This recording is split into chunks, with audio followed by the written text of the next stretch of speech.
Testamento. O termo cânon tem origem no grego e significa vara de medir ou regra. Diga, vara de medir ou regra. Então, o cânon significa isso e é o termo usado para o momento onde foi selecionado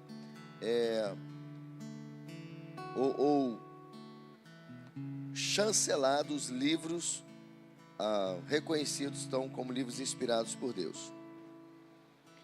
Este termo é usado para classificar os livros considerados inspirados por Deus que compõem a Bíblia Sagrada. O enfoque da aula é mostrar o mais claramente possível o exame minucioso e rigoroso pelo qual passaram os livros canônicos que hoje ocupam um lugar de honra na Bíblia. Eles não chegaram lá por acaso. Essas verdades fazem parte do processo de edificação da nossa fé. Quanto mais sólido é o processo de formação da nossa fé, mais impossível se torna nos renunciar do que cremos.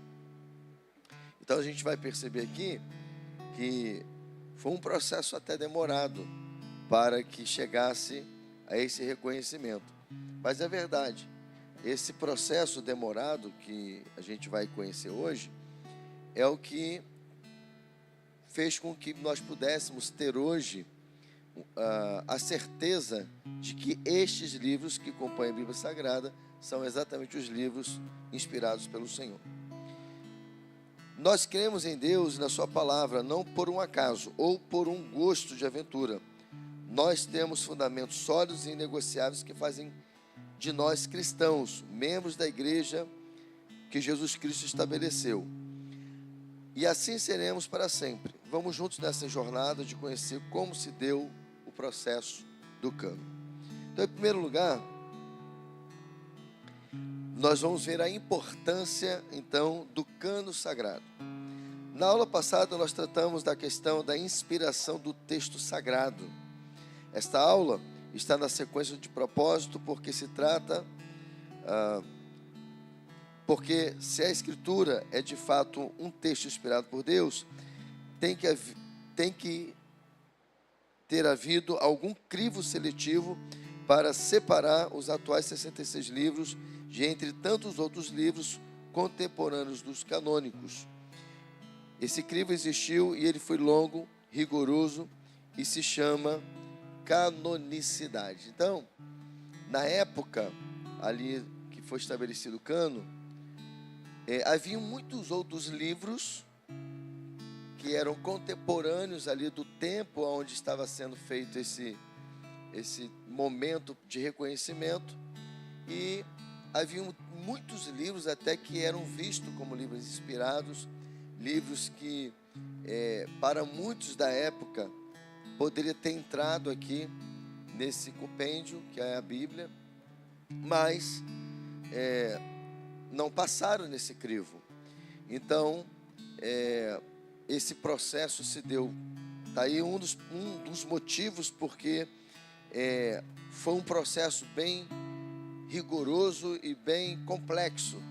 Tamanho os escritos que existiam na época e que precisou realmente ser muito minuciosamente examinado para que então se chegasse a conclusão de quais realmente eram os livros inspirados. Então, por que o cânon tornou-se necessário? Desde que a voz dos profetas e apóstolos começou a ser ouvida na antiguidade, surgiu a necessidade iminente de se estabelecer um cânon sagrado. Sob a inspiração divina, eles sabiam o que era inspirado e o que não era. Mas com a morte desses homens e o cessar da inspiração, tornou-se necessário reunir os seus escritos para se saber qual foi a mensagem de cada um deles, bem como preservá-la da corrupção. Outra razão para a formação do cânon era o perigo constante que esses escritos corriam de serem alterados. A essas alturas já havia muitas obras literárias reivindicando serem inspirados. Sendo assim, surgiu a pergunta que não queria calar: quais desses escritos são realmente inspirados? Qual a extensão da literatura inspirada. Ainda uma outra razão muito forte para a formação do cânon estava no fato do louco imperador Diocleciano, tá aí um nome se alguém quiser colocar no filho aí, né? Se alguém aí tiver grávida aí, quer um nome, uma sugestão, tá aí, ó. Diocleciano. Brincadeira, irmão, coloca não que é difícil demais, né? Foi só para quebrar o gelo só. Diocleciano ter decretado em 302 depois de Cristo que todos os livros sagrados fossem queimados. Assim, a questão se levantou sobre quais livros mereciam o direito legítimo de serem chamados de inspirado. Então, aqui a gente está vendo algumas razões porque tornou necessário o cânon, né? Então, há muitas coisas aqui que nós falamos que fez com que houvesse essa necessidade. A própria morte daqueles que foram canais de Deus para revelar, né, a palavra de Deus para nós. Então, tinha que registrar isso, tinha que realmente não deixar com que esses escritos, né, essas palavras, elas morressem. Aqui está também a outra razão, porque muitos escritos da época também estavam reivindicando esse reconhecimento, e também esse imperador, que ele estava ali com esse plano satânico de queimar, né, os escritos sagrados. Então, você vê, irmãos, que em toda a história, o plano do inimigo sempre foi fazer com que o homem não tivesse acesso a tudo aquilo que Deus deixou para nós. Mas Deus não perde o controle, amém? Deus, Ele é Deus e sempre será Deus. Ele nunca, escute bem, ainda que eu tenha falado aqui de púlpito que existe um plano em curso para que a Bíblia Sagrada ela seja deturpada, ela seja extinguida, alguns textos, alguns teólogos até inspirados por Satanás mesmo, porque eu não vejo outra ação, e aí mais uma ação maligna, né, de até teólogos que se dizem protestantes, dizer o absurdo de que a Bíblia tem que ser atualizada, né? Amados, não caia neste engodo de Satanás. A Bíblia Sagrada não precisa de ser atualizada. A palavra de Deus continua sendo a mesma, e nós temos que estar atento a isso.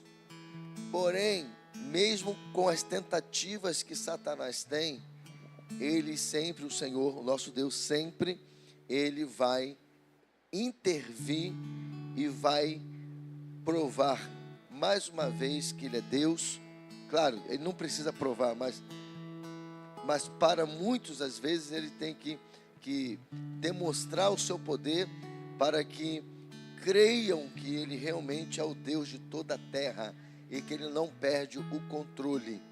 Então, o cânon, por exemplo, foi uma intervenção de Deus para justamente organizar aquilo que estava desorganizado, aquilo que estava sem um norte naquele tempo, e que hoje nós somos beneficiados por isso. Amém, queridos?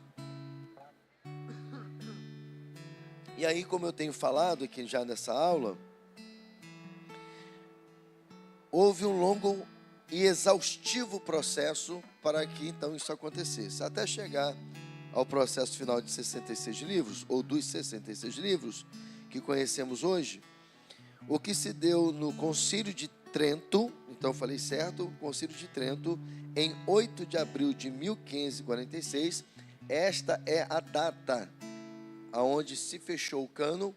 E isso é bacana, né? A gente ter conhecimento hoje de quando se deu o fechamento, né? Isso é importante para a história, né? Para a nossa história. Hoje a gente pode ter, né, conhecimento desta verdade aqui e de que em que ponto da história houve então realmente este reconhecimento.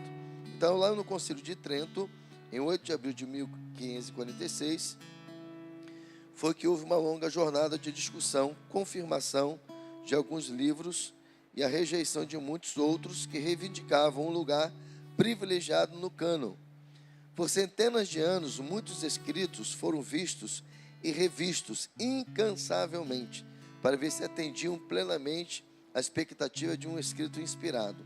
Em muitos casos, os próprios escolásticos dividiam suas opiniões e sempre que não havia consenso em relação a um certo texto em questão, voltava para a fila de espera para um outro dia que pudesse ser visto. Então, foi um processo bem, realmente complexo. A escolástica era um método científico de averiguação, né? E onde era uma escola que formava sacerdotes, ministros e também pensadores, e ela foi justamente criada também para fazer esse tipo de abordagem, de investigação, né? E que teve a sua importância na história, embora usou muito princípios filosóficos de Aristóteles e Aristóteles.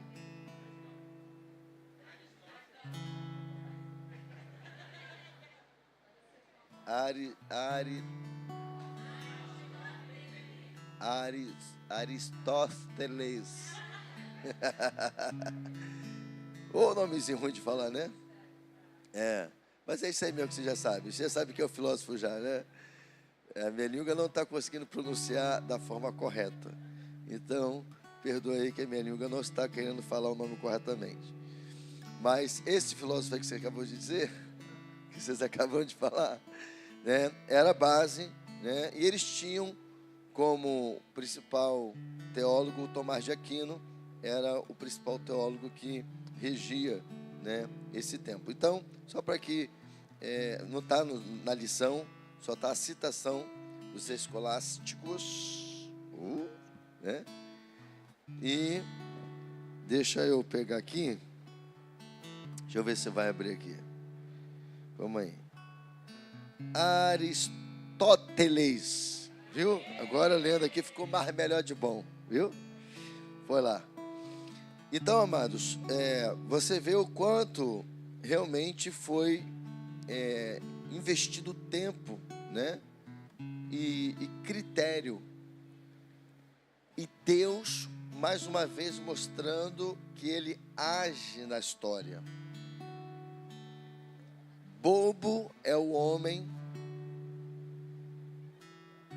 que pensa que Deus não está nem aí para as coisas que estão acontecendo. Irmãos, tudo vai acontecendo até um certo ponto que Deus quiser. A hora que Deus quiser, Ele intervém. Abre parênteses. A hora que Deus entender que tem que intervir no Brasil, Ele vai intervir. Fecha parênteses. Em segundo lugar, nós vamos estar aprendendo aqui sobre a formação do cânon do Velho Testamento. O Velho Testamento marca o início de todo esse processo canônico. Aliás, o povo judeu é pioneiro nesta façanha de reivindicar a função de porta-voz de Deus. Se a inspiração fosse algo simples, teríamos muitos povos buscando o mesmo reconhecimento para suas literaturas. Alguns concorrentes do judaísmo surgiram milhares de anos depois que os primeiros textos judaicos inspirados já eram conhecidos de muitos. O Alcorão, o livro do Sagrado Islã, seria um bom exemplo de candidato atrasado à posição de inspirado por Deus. E aí, o Islã foi uma religião que nasceu no sétimo século. Então, o que o apóstolo Jefferson aqui está nos trazendo como informação? Esse processo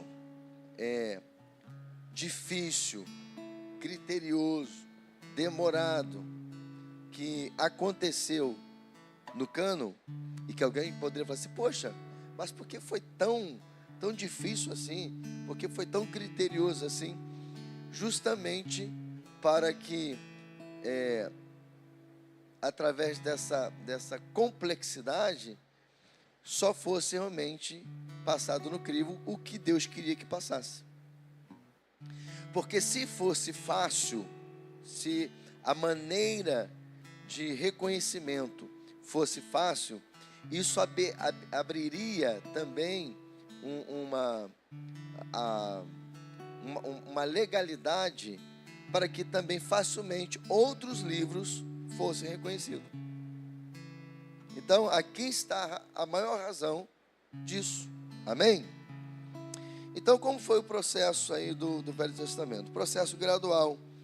A formação do cânon veterotestamentário, vetero de velho, né? Foi gradual e composta de escritos que circulam ao longo dos séculos. Moisés foi o primeiro a sentir a necessidade de proteger os escritos inspirados. Ele ordenou que os livros da lei fossem guardados junto à Arca da Aliança, o que hoje sabemos ser uma atitude preventiva. O material usado para escrita naquele tempo era, na sua maioria, orgânico e se deteriorava com o tempo. Ao mantê-lo junto à arca, Moisés estava prolongando a vida útil daquele material orgânico, porque a arca sempre recebia um tratamento especial e nunca era exposta às mudanças climáticas. Aquela era também uma atitude administrativa visando proteger o cânon. Então, você percebe aqui, né, como Deus vai operando, né? A gente vai perceber aqui que muitos desses homens de Deus, eles não tinham essa noção de deixar registrado. Porém, em algum momento, Deus age neles, trazendo para eles a preocupação de manter aqueles escritos preservados. Então, Moisés foi o primeiro homem que Deus revelou a palavra e também teve a preocupação de preservá-la, justamente para que chegasse até nós hoje. E a gente precisa, cada dia mais, irmãos, glorificar a Deus pela Bíblia Sagrada e por esses homens que Deus levantou na história, e não só foram inspirados para trazer para nós, deixar para nós registrado tanto a história do povo de Deus, os princípios, os valores, os feitos de Deus, né? Os feitos do Senhor, como Deus se manifestou aos homens. E a gente vai ver que lá no mundo antigo, né, os próprios profetas, reis, eles, quando iam orar a Deus diante daquilo que eles estavam enfrentando, eles traziam à memória os feitos do Senhor, né? Recentemente, há 2 semanas, aliás, domingo passado, né? Domingo passado eu preguei sobre como vencer aqui as batalhas, e eu falei sobre Josafá. Quando Josafá está orando, que ele faz aquela oração que eu falo muito aqui, que eu gosto dela e reproduzo muito, né? Quando ele fala assim, ó, nas suas mãos a força, a poder, a majestade, e não há que te possa resistir. Ele, na oração, ele começa a falar para Deus o que ele havia feito no passado. Então ele começa a orar e começa, tu és o Deus dos nossos pais, que resgatou eles com mão forte da escravidão egípcia. Então, por que Josafá estava na sua oração falando para Deus o que ele havia feito no passado? Por causa da tradição verbal e também escrita, porque você vai ver, né, em Deuteronômio, inclusive, isso aqui é importante, essa informação que também não está aqui, mas antes que houvesse da parte dos homens, essa preocupação, mesmo que inspirada por Deus, o próprio Deus deixou registrado a importância disso. Se você ler o livro de Deuteronômio, você vai ver Deus falando que os pais deveriam passar para os seus filhos tudo aquilo que estava sendo feito por ele, justamente para que as gerações futuras tivessem conhecimento, tivessem ciência daquilo que Deus fez. Nós hoje só sabemos que Deus tem poder por causa da Bíblia, porque nós temos acesso tanto lá no Velho Testamento dos feitos do Senhor, como nós temos também no Novo Testamento por meio do seu Filho Jesus. Então, o que nos dá autoridade para falar, para ministrar, é justamente o fato de termos acesso à palavra de Deus.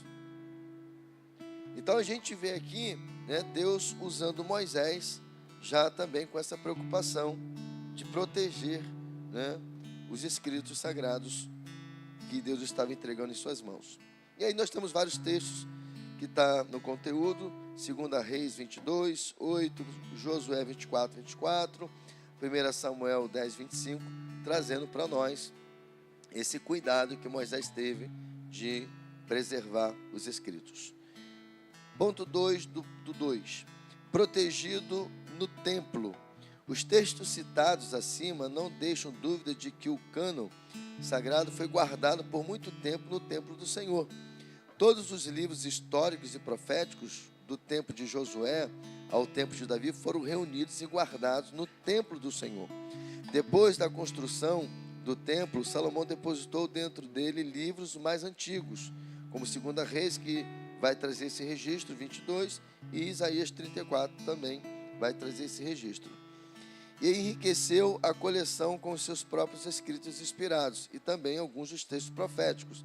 É por isso que vemos Daniel 9:2, referindo-se aos livros, né, no plural. E Isaías ao livro do Senhor, como está em Isaías 29:18 e 34:16. Então a própria Bíblia, ela vai trazer os textos aonde Deus colocou esta preocupação e esta importância do registro, de se proteger, de guardá-lo, para que hoje pudéssemos desfrutar também de sua palavra. Aleluia. Mais de 2000 anos, irmãos, e Deus nos dando esse acesso tão poderoso, né? E aí o Hebreus, ele é tão feliz quando ele fala, né, que a palavra de Deus é viva e eficaz. Então é tremendo como a palavra de Deus nos renova, ela nos cura, ela nos salva, ela nos transforma, né? Ela muda a nossa história, muda nosso destino, muda nosso estado de espírito. Tremendo isso. Tesouro incalculável. Após o tempo de Salomão, vários profetas foram levantados pelo Senhor para profetizar ao reino do norte, Israel, e ao reino do sul, Judá, aumentando incalculavelmente o tesouro literário inspirado por Deus, como Jonas, Amós, Isaías, Oséias, Joel, Miqueias, Num. Na verdade aqui, irmãos, é Naum. Sofonias, Jeremias, Ezequias, Daniel, Obadias e Abacuque. Todos esses surgiram antes da destruição do templo de Salomão, aumentando os escritos inspirados do povo judeu. O cânon veterotestamentário, na forma em que conhecemos hoje, foi obra de Esdras e da grande sinagoga. A maioria dos antigos escritos judaicos confirmam este fato, segundo o doutor e rabino Daniel Sperber. A grande sinagoga era composta de Esdras, seria o líder, Neemias, Ageu, Zacarias e Malaquias. Não há nenhuma dúvida de que esta coleção canônica já existia no tempo de Jesus e dos apóstolos. Então, a gente está aqui tendo conhecimento de como se deu, né, os livros do Velho Testamento. E como diz aqui na aula, na lição, no tempo de Jesus já havia esses escritos dos apóstolos. Tanto é que Jesus, ele vai chegar na sinagoga e ele vai pegar o livro de Isaías e vai dizer assim, ó, hoje se cumpre esta palavra. Qual palavra? Isaías 61. O Espírito do Senhor Deus está sobre mim, pelo que ele me ungiu a pregar boas novas aos quebrantados. Me enviou, ao curar os feridos de alma. E aí vai o texto, não lembro todo de cabeça. Mas o que eu estou dizendo é tão verdade que o próprio Jesus, ele entra na sinagoga e recita o texto de Isaías 61 e declara que aquela palavra está se cumprindo ali na vida dele, para que então ele pudesse dar continuidade ao seu ministério na terra. Tremendo, né? Tremendo. O próprio Jesus, usando a palavra. Aliás, quer ver um outro momento que Jesus usa a palavra? É quando ele está sendo tentado no deserto, porque Satanás vem tentá-lo com a palavra, mas é com a palavra que ele vence. Como, por exemplo, quando o Satanás manda ele transformar as pedras em pães, ele vai citar um texto, se não me falha a memória, de Deuteronômio, mas se não for, é um dos textos do Velho Testamento. Ele vai dizer o seguinte: nem só de pão viverá o homem, mas de toda palavra que sai da boca de Deus. Então, isso prova o quanto no tempo de Jesus, dos apóstolos, já havia os escritos já do Velho Testamento, inclusive com acesso como sendo a palavra de Deus. Então agora nós vamos ver a formação do cânon do Novo Testamento. O cânon do Novo Testamento foi sendo adicionado gradualmente ao do Velho Testamento. Os primeiros livros do Novo Testamento, na verdade, foram escritos já algum tempo depois da ascensão do nosso Senhor Jesus. Então, primeiro ponto aí do ponto 3. A tradição oral dos apóstolos. A história deixa claro que a primeira intenção dos primeiros apóstolos não era deixar nenhum legado escrito. E aí que entra a soberania divina. O projeto inicial dos apóstolos era pregar, ou seja, contar o seu testemunho pessoal dos principais fatos ocorridos do ministério de Jesus. Na explosão do Espírito Santo no meio da igreja, todos saíram para dizer ao mundo quem Jesus era, o que ele fez e o que ele pode ou podia fazer com aqueles que crescem nele. O único foco dos primeiros discípulos era ir e pregar, trazendo o máximo possível de judeus e gentios para o reino de Deus. Então, quando Jesus é assunto aos céus, 10 dias depois, cumpre-se o dia de Pentecostes, nasce a igreja de Jesus, e aí agora eles começam a dar continuidade ao evangelho de Jesus. E até então, como diz aqui a lição, não havia neles essa intenção de escrever, porque eles só tinham a intenção de pregar, de ser testemunhas. Não foi isso que Jesus disse? Sermeis minhas testemunhas, quando descer sobre eles o Espírito Santo. Só que, mais uma vez aqui, a gente vai ver Deus agindo, e agora Deus começa, por meio do Espírito Santo, a trazer o entendimento da necessidade de se escrever. Por quê? Com o testemunho, com a pregação dos apóstolos, começou a surgir uma igreja, O povo de Jesus, os cristãos, os pequenos cristos, eles foram somando, acontecendo. Então, agora Deus precisava produzir princípios, precisava produzir valores, doutrina, Um povo sem doutrina, ele não chega a lugar nenhum, Assim como um reino sem doutrina não chega a lugar nenhum. Então agora o Espírito Santo age, aí guiados pelo Espírito Santo, Deus começa a mudar tudo. Então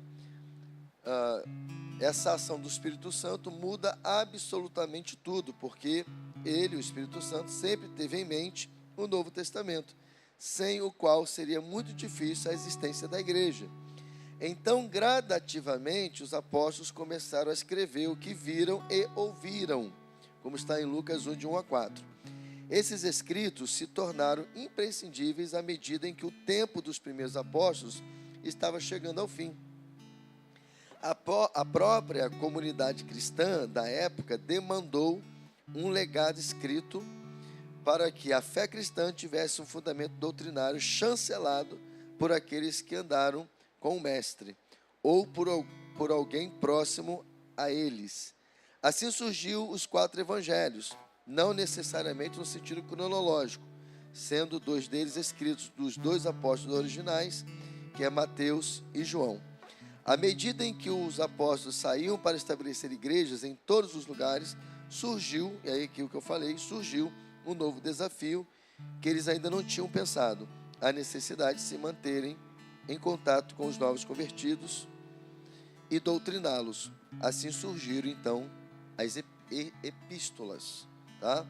Então, embora no primeiro momento eles não tiveram essa percepção, não viram essa necessidade, mas ao longo do tempo, quando eles começaram a ver a demanda e que eles precisariam de ter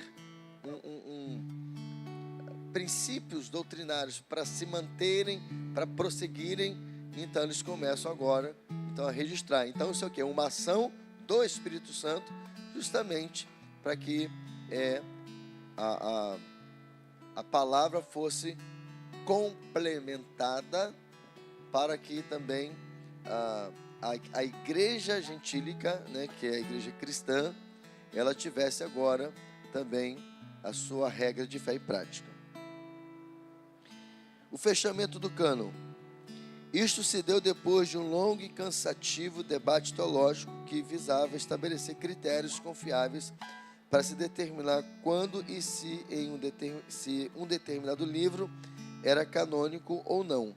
A perseguição do imperador Diocleciano em 302 produziu, por fim, um bom resultado para a igreja, porque devido à ameaça do imperador de queimar todos os livros sagrados, os pais da igreja se despertaram para o crivo da canonicidade dos escritos do período da graça. Depois de algumas tentativas fracassadas de fechar o cânon em 382 d.C., em 405 d.C. e em 1439. O Concílio de Trento finalmente encerrou o cânon do Novo Testamento no dia 8 de abril de 1546. Da seguinte forma: dentre os 55 possíveis votos, 16 se abstiveram de votar, restando apenas 39 votos válidos. Desses 39, 24 votaram a favor e 15 votaram contra. Ou seja, o cânon foi aprovado com apenas 9 votos de vantagem. Tá? Vou dar uma pausa aqui para mim falar algo importante aqui. Bom, primeiro eu quero destacar aqui nessa minha leitura que olha como que Deus não perde o controle e que às vezes aquilo que parece ser ruim, aquilo que parece que veio para acabar, é Deus permitindo, porque Ele vai usar aquela situação para estabelecer a vontade dEle. Que aí alguém diria assim: poxa, esse imperador endemoniado, né? Ele perseguiu, ele queria queimar tudo, e por que Deus permite um negócio desse, né? Bom, realmente ele estava endemoniado, realmente ele queria fazer tudo isso, mas foi exatamente isso que despertou a necessidade de se proteger as Escrituras. Então, até na hora que surgem situações que a gente pensa, né? Pensa que acabou, né? Que não tem mais jeito, é onde Deus entra e mostra o poder dele. Abre parênteses de novo aqui, né? Embora a gente crie mais porque estamos vivendo o que estamos vivendo aqui na igreja, mas a gente olha para a situação no Brasil e a gente vai vendo algumas coisas acontecendo que vai nos trazendo, naquele momento das notícias, desesperança. E eu sei que muitos nessa semana tiveram uma desesperança por coisas que aconteceram no meio político, né? Naquilo que diz respeito ao Brasil, mas Deus não perde o controle, né? E outra, escuta uma coisa que eu vou dizer para você: Deus tem um plano com o Brasil e esse plano vai ser cumprido. E por que disso tudo, apóstolo? Quando a gente pensa que vai, não vai, quando a gente pensa que vai haver uma mudança, não vai, por causa do que está escrito em Isaías: Deus não divide a sua glória com ninguém. Quem vai salvar o Brasil é Jeová Jireh, é o Deus da providência. Quem vai salvar o Brasil é o grande El Shaddai, é o Deus Todo-Poderoso. Então parece que está tudo pior, e está mesmo, né? Na verdade não só parece, mas está. Mas Deus não perde o controle, e na hora que Deus resolver derramar a glória dele sobre essa nação, amados, não vai escapar ninguém. Não vai escapar ninguém. Ninguém. Agora, sabe quando isso vai acontecer? Quando a igreja brasileira se despertar para essa janela de oportunidade chamada avivamento que está sobre ela. E um dos propósitos desse avivamento é restaurar a adoração da igreja.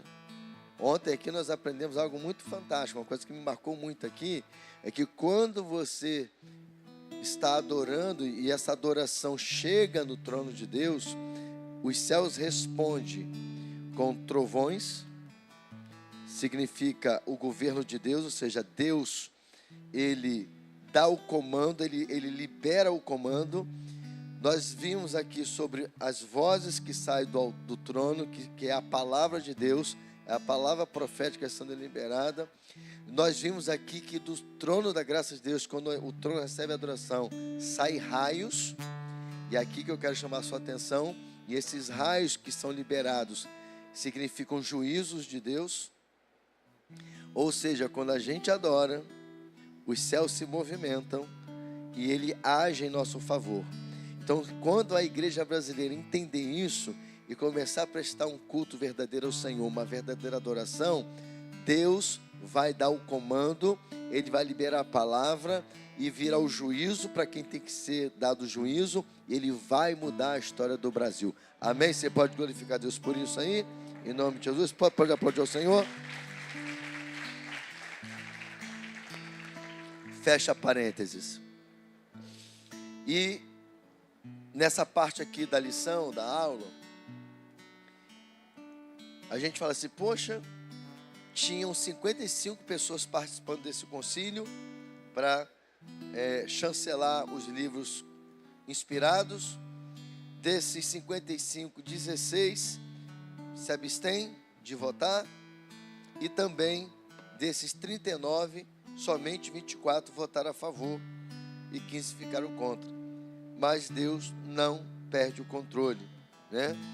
E aí o cano foi aprovado com apenas 9 votos de vantagem. Agora, olha como em Deus, em tudo Deus fala, né? Há um entendimento profético sobre tudo isso. O número 8 representa novo começo, enquanto 4, que é a referência ao mês de abril, 8 aqui representando o dia e abril o mês. Então o 8 representa o novo começo, o 4, que representa o mês de abril, é o número da terra, e o 9, que foi essa diferença, representa o fim de um ciclo.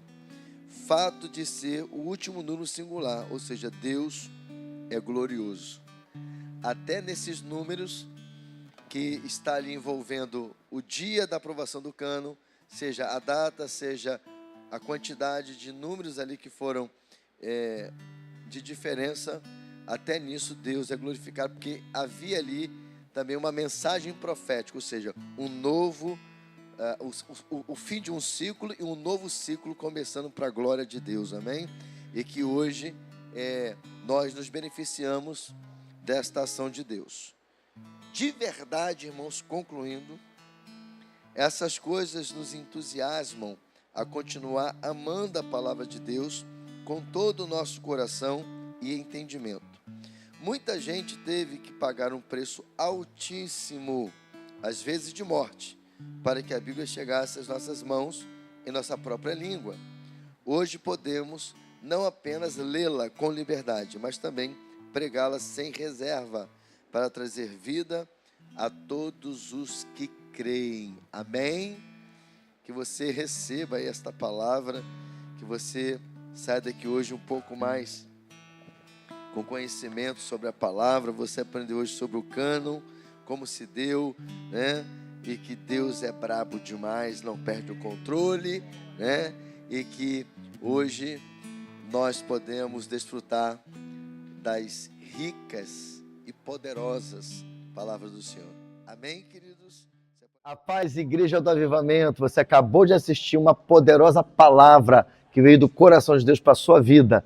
E se você foi edificado, eu te peço, deixe o seu like, comente e compartilhe. E se você não é inscrito no nosso canal, inscreva-se e ajude-nos a espalhar o fogo do avivamento para o Brasil e as nações. Deus te abençoe.